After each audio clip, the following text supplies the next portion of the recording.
Amazing! With this it slims 980 grams every day. But you cannot abuse.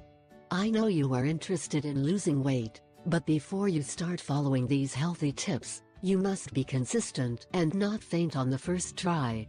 Many people are looking to lose those extra pounds, but they get bored fast by not getting immediate results, forgetting with this that our body needs to go purifying and detoxifying waste before achieving the ideal weight.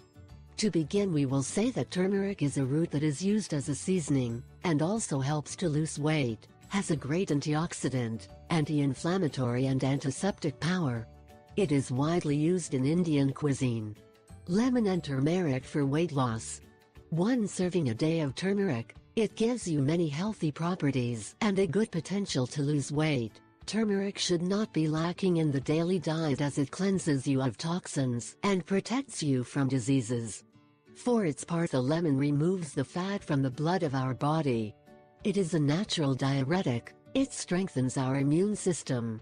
It is rich in fiber and acts strongly to combat cravings and reduces that feeling of hunger in the day, gives us an efficient digestion, stimulating the liver. So if we mix lemon and turmeric, we will get many more benefits. And we will get a powerful anti-inflammatory drink to accelerate digestion and lose weight. Lemon water with turmeric is a potent drink that should not be missing every day, and for you to have more benefits you have to add a little cinnamon because of its anti-inflammatory properties and the regulation of blood sugar levels, so you will have less craving and you will feel more satisfied. In a cup of hot water, add 1/4 teaspoon turmeric, 1/2 lemon juice, a flicker of cinnamon, and 1/8 teaspoon pure honey. Stir these ingredients very well as the turmeric goes to the bottom, so it should be kept always stirred. Always drink it hot. This infusion will also serve to detoxify our entire body, making it feel better.